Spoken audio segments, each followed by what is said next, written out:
La pesada maleta de plástico fucsia rodó sobre el umbral con un chirrido espantoso. Una de las ruedas se atascó en la unión del piso laminado, dejando una profunda raya negra. Me quedé mirando esa marca en silencio. Este era mi apartamento, o bueno, comprado durante el matrimonio, pero los pagos de la hipoteca se debitaban exclusivamente de mi tarjeta cada mes. Exactamente a las 10 de la mañana, desde hacía años. Valentina, no te quedes ahí parada como un poste, ayúdale a mi mamá con el abrigo. La voz de Mateo sonaba con esa autoridad negligente que solía practicar frente al espejo, preparándose para otra llamada con sus socios de Panamá. Doña Elvira se dejó caer pesadamente en el banco del recibidor, quitándose los zapatos de tal manera que uno voló debajo del mueble, empujando mis zapatillas de deporte cuidadosamente ordenadas. El aire se llenó de un perfume floral, denso y sofocante, con un olor a oro viejo y, por alguna razón, aguardado. Están cambiando las tuberías en mi edificio. La administración es un desastre, anunció mi suegra, desabrochándose un chaleco brillante que parecía carísimo. No pienso respirar polvo durante una semana. Me quedaré con ustedes, Valentinita. Arréglame la cama en esa habitación donde tienes esas materas tuyas. Necesito aire fresco. Lentamente desvié la mirada de la raya negra en el suelo al rostro de mi esposo. Llevaba un suéter de cuello alto color beige de lana fina. El uniforme del emprendedor exitoso que yo misma recogía de la lavandería. Ahí está mi taller de diseño de jardines, doña Elvira. Hay lámparas especiales, humidificadores, un control de clima para mis helechos exóticos, dije con calma, sin una sola nota de brusquedad. Ahí pues los mueves al balcón o los pones en el baño. Mi suegra hizo un gesto con la mano, como si espantara una mosca. Mateíto, prepárale un café a tu mamá y un agua con limón. Se me sube la presión con estos trajines. Mateo asintió con entusiasmo y me miró, esperando que yo corriera a la cocina. No me moví. Yo trabajaba con plantas con tierra, con exóticos tropicales muy delicados.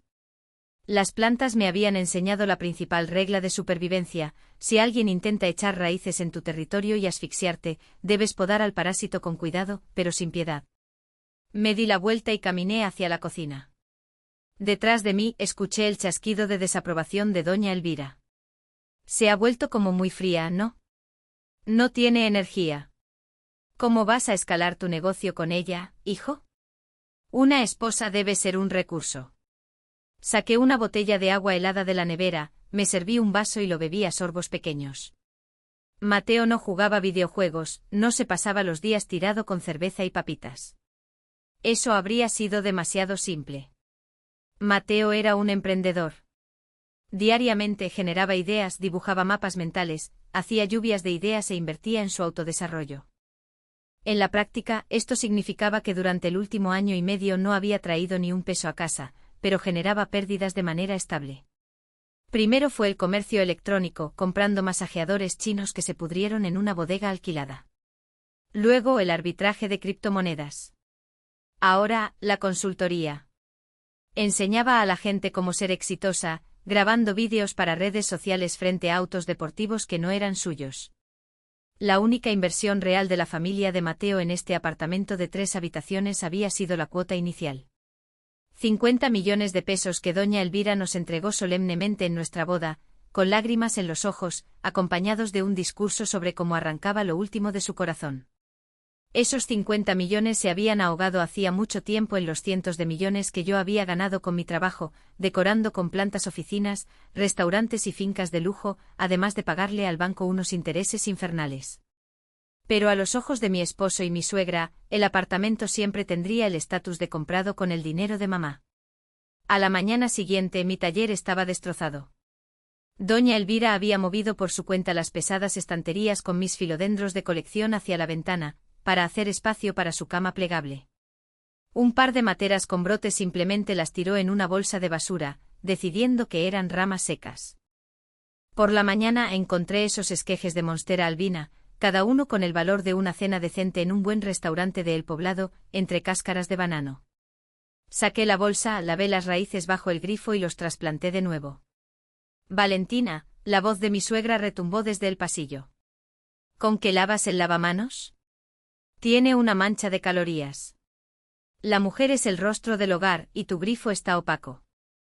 Y saca esas matas tuyas de la cocina. Puras malezas por todas partes. Salí al pasillo. Mateo en ese momento caminaba por la cocina con un auricular inalámbrico, gesticulando activamente.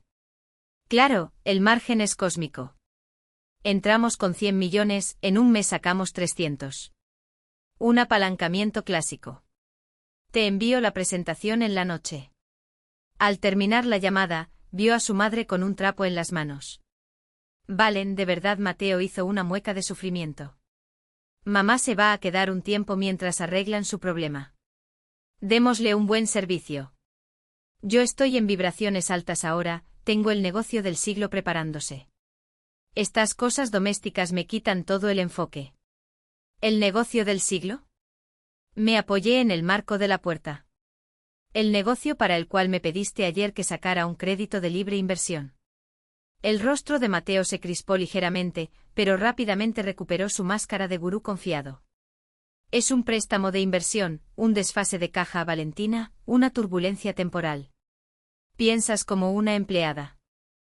Tus florecitas son una artesanía, pero yo estoy construyendo un sistema. Necesito apoyo y tú me arrastras al fondo con tus miedos. Mateito, hijo, no gastes tus nervios. Doña Elvira se acercó a su hijo, acariciándole el hombro. Ella no entiende, es de gente sencilla. Mira a su mamá, Carmen, toda la vida revolcando tierra, haciendo quesos y chorizos, sin ninguna aspiración. Solo asentí. Regresé a mi habitación destrozada, abrí mi computador y a través de una pestaña segura, entré a la aplicación del banco. Luego abrí una aplicación de mensajería con un archivo de conversaciones. Durante las últimas semanas, lo había averiguado todo. Recopilar la información tomó tiempo, pero el resultado valió la pena. Mateo no solo fantaseaba, estaba hundido en deudas de microcréditos, los llamados gota a gota, pidiendo dinero a intereses demenciales para pagar costosos cursos y alquilar estudios para sus grabaciones. La deuda ya superaba los 150 millones de pesos. Los cobradores habían comenzado a llamar a su círculo cercano, pero aún no habían llegado a mí. Mateo lo ocultaba con todas sus fuerzas, tratando de convencerme de que tomara un pequeño crédito para el desarrollo para tapar los huecos más urgentes. Hacía 6 meses, cuando apenas comenzaba a hundirse, corrió hacia mí con una idea genial de su último mentor. Para proteger el patrimonio de los posibles riesgos de su negocio agresivo, era urgente transferir el apartamento completamente a mi nombre a través de un documento legal. Así los acreedores, si algo salía mal, no podrían quitarnos la única vivienda. Es una formalidad, mi amor. Así lo hacen todos los tiburones de los negocios, me decía entonces, sonriendo con sus carillas de porcelana. Y yo acepté. En la notaría, redactamos un documento perfecto. Según los papeles, el apartamento, los electrodomésticos e incluso el carro comprado en el matrimonio pasaban a ser de mi propiedad personal y exclusiva, y no se dividirían en caso de divorcio. Las deudas de Mateo, por otro lado, se reconocían como sus obligaciones personales. Él firmó todo sin siquiera leer las cláusulas en letra pequeña, donde se indicaba la renuncia a cualquier reclamo sobre la devolución de la cuota inicial. Estaba demasiado absorto en su papel de estratega. Ahora, Mateo era un simple invitado. Su domicilio registrado estaba en casa de su mamá. Aquí se encontraba únicamente por la buena voluntad de la dueña. Pero aún no era el momento de decírselo. Comenzó la tercera semana de la estadía de mi suegra. La tensión en el apartamento se podía cortar con un cuchillo. Doña Elvira me estaba desplazando metódicamente de mi propia casa. Reorganizó la vajilla en la cocina, compró unas toallas rosadas horribles con cisnes para el baño y por las noches, ponía el televisor a todo volumen cuando yo intentaba hacer los presupuestos para mis clientes. Mateo flotaba en las nubes, continuando con sus exigencias de comida cara. Valentina, ¿por qué el salmón es congelado?, preguntó mi esposo, hurgando con desdén en su cena. Te pedí que compraras del fresco en el mercado. Mi cerebro exige omega 3 de calidad. Estoy resolviendo asuntos de millones. Ahora mismo no tengo dinero disponible para salmón fresco todos los días, Mateo. Pagué el seguro del carro y los materiales para un nuevo proyecto, respondí con voz neutra. Otra vez tu tacañería, suspiró doña Elvira, sorbiéndote de un platillo de porcelana fina que yo había comprado. Mi hijo se gana la vida, se mueve y tú cuentas cada centavo. Podría haberse encontrado una pareja digna con recursos. Recogí los platos en silencio. Mi teléfono vibró brevemente sobre la mesa. Un mensaje de mi mamá. Mija, ya salí para allá. Te llevo unas cositas. Chorizo, quesito fresco, arepas. Llego en 1 hora. Sentí un calor por dentro.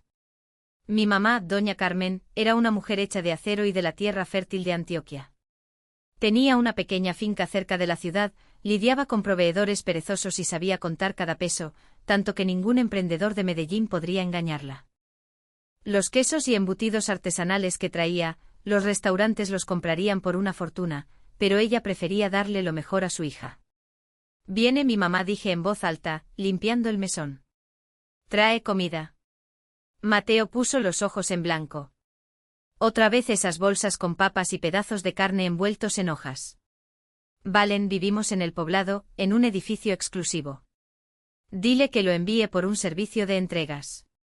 Me da pena con los vecinos cuando entra al ascensor con esas talegas. Mi mamá traerá la comida que te vas a devorar con gusto las próximas 2 semanas, observé fríamente, guardando la esponja. No hagas de eso una hazaña, resopló mi suegra. En el campo no hay más que hacer que envasar cosas. Que traiga, y de paso que sacuda el tapete de la entrada. De sus zapatos siempre cae tierra. 1 hora después, sonó el timbre. Abrí. En el umbral estaba doña Carmen, una mujer fuerte con las mejillas sonrosadas por el aire fresco de la calle, vestida con una buena chaqueta. En sus manos sostenía 2 bolsas de papel craft bien llenas con el logo de su pequeña finca. Olía a ahumado de verdad, a hierbas y a una frescura acogedora y olvidada. Hola, mi amor, sonrió mi mamá, dejando las pesadas bolsas en el banco. Ve desocupando la nevera.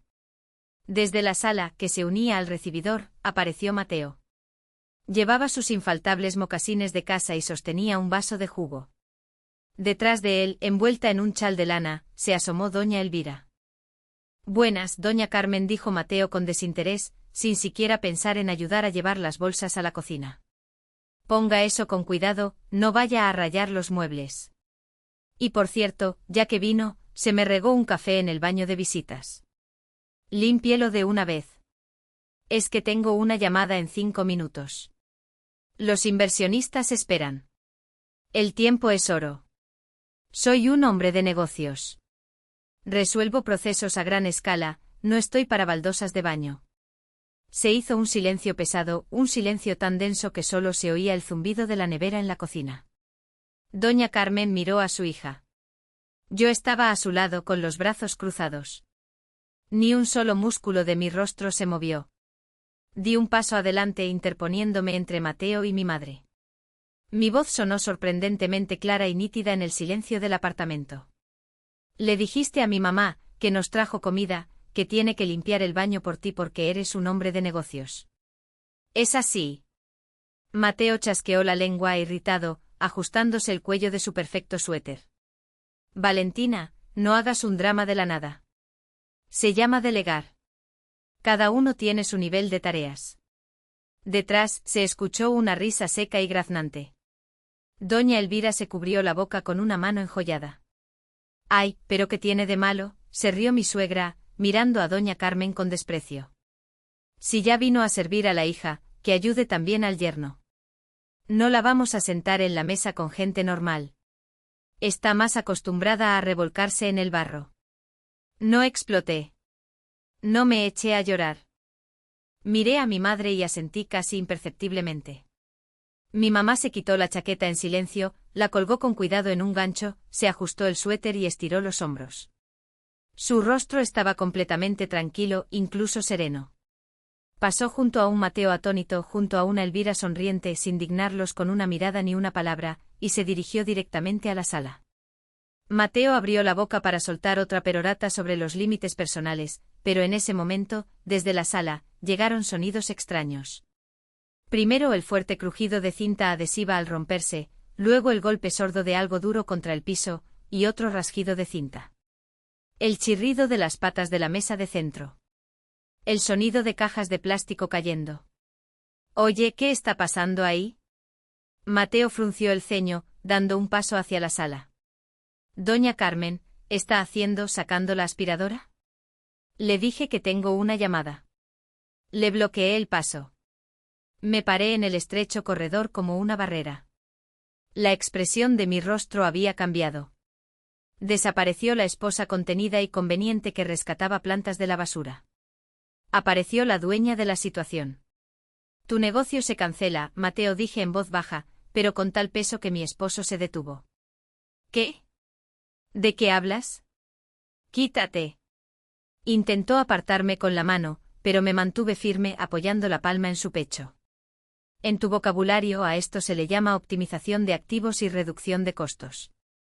Desde la sala, se escuchó el sonido de objetos siendo amontonados. Era el ruido de los queridos masajeadores de Mateo, sus parlantes inteligentes, soportes para teléfonos y libros brillantes sobre liderazgo que nunca había abierto. Todo estaba siendo barrido sin piedad hacia enormes bolsas negras de construcción que mi mamá había traído en los bolsillos de su chaqueta.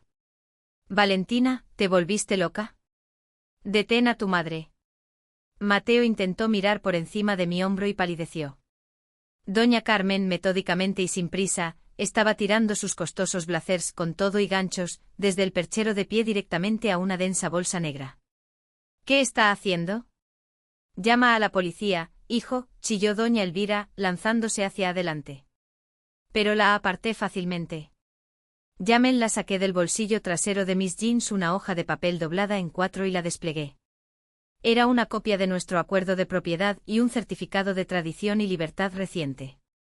Además de un fajo de impresiones de las empresas de microcréditos. A la policía le interesará mucho escuchar cómo el ciudadano Mateo, con deudas vencidas con 5 entidades de crédito por un total de 152 millones de pesos, ingresa ilegalmente a una vivienda ajena. Mateo se quedó helado. El bronceado de su último retiro espiritual parecía desvanecerse de su rostro a pedazos. ¿Ajena? ¿Estás enferma? Es mi apartamento. Mi mamá dio el dinero para la cuota inicial. Me acerqué a él acortando la distancia, mirándolo directamente a sus ojos huidizos. Tu mamá dio 50 millones hace 5 años. Yo le pagué al banco más de 300, pagué la remodelación, los electrodomésticos, los muebles. Y hace 6 meses, tú mismo, con tus manos bien cuidadas, firmaste un papel transfiriendo el 100% de la propiedad a mi nombre para, como dijiste, evitar riesgos. Esa fue una transacción ficticia para proteger el capital, balbuceó Mateo. El capital está protegido, sonreí sin piedad. Mi capital. Tu plan de negocios resultó tener un defecto. Obtuve el derecho total de disponer de mi propiedad sin tu consentimiento. Te di tiempo, esperé a que encontraras un trabajo, a que dejaras de exprimirle. Pero trajiste a tu madre aquí, quien destruyó mi taller y llamó sirvienta a la mía. De la sala salió doña Carmen. Con la facilidad de una campesina experimentada, llevaba en cada mano una bolsa de 120 litros repleta. Los costados de plástico inflado de las bolsas se frotaban entre sí con un susurro siniestro. Dejó caer las bolsas justo en el umbral, a los pies de Mateo. Aquí está tu ropa, el computador, los cargadores, los libros tontos esos, dijo doña Carmen, sacudiéndose las manos. Los zapatos están en la bolsa más pequeña. Ustedes, doña Elvira comenzó a jadear, agarrándose el pecho. Recuperaré mis 50 millones. Las voy a demandar, par de malagradecidas estafadoras. Recupérelos, crucé los brazos. Vaya a un juzgado. Y por cierto, los cobradores de dinero rápido online llevan una semana buscando a Mateo en su lugar de residencia. O sea, en su casa, doña Elvira. Los ojos de mi suegra se abrieron como platos, su boca se entreabrió. Lentamente giró la cabeza hacia su hijo. Mateito, ¿qué cobradores? Dijiste que tenías un desembolso de un fondo retrasado. Mateo guardó silencio. Sus hombros cayeron. Toda su apariencia pulcra se desvaneció en un instante, dejando ante nosotras a un niño asustado y cobarde con un suéter que le quedaba grande. Se acabó la recolección de equipaje, señores empresarios, ordenó doña Carmen con el tono que usaba para apurar a los cargadores perezosos en su finca. Y ahora, por favor, afuera. Que tenemos el piso sucio y no queremos que se manchen. Doña Elvira, olvidándose de la presión y del corazón, corrió a la habitación de invitados. 5 minutos después, salió de allí arrastrando su maleta de plástico fucsia. Ni siquiera miró a su hijo. La ira y el pánico ante el inminente encuentro con los cobradores eclipsaron el amor maternal. Mateo estaba en el umbral, sosteniendo en una mano la bolsa con sus zapatillas y con la otra, aferrándose a la correa de la maleta del computador. Intentó poner una mirada altiva. Te arrepentirás, Valentina, cuando mi startup despegue. Deja las llaves en el mueble, lo interrumpí. Y cierra bien la puerta al salir. La cerradura se atasca un poco. La puerta se cerró de golpe, el cerrojo sonó. En el apartamento se instaló un silencio ensordecedor. Desapareció el olor a perfume ajeno, se disolvió la tensión que había flotado en el aire durante años. Doña Carmen exhaló con fuerza, se quitó los zapatos y fue a la cocina. ¡Qué polvareda, por Dios!, refunfuñó, sacando de las bolsas un enorme trozo de chorizo santarrosano, un frasco de ají casero y una pesada rueda de queso campesino. Pon a calentar agua, Valentinita, vamos a celebrar. Encendí la tetera. El agua comenzó a hervir ruidosamente. Me acerqué a la ventana y miré hacia abajo.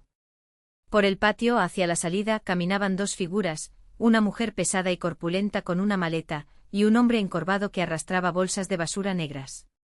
Por primera vez en mucho tiempo, respiré profundamente. El aire en mi casa olía de nuevo como debía, a plantas frescas, al humo del campo de los regalos de mi mamá y a una libertad absoluta y cristalina.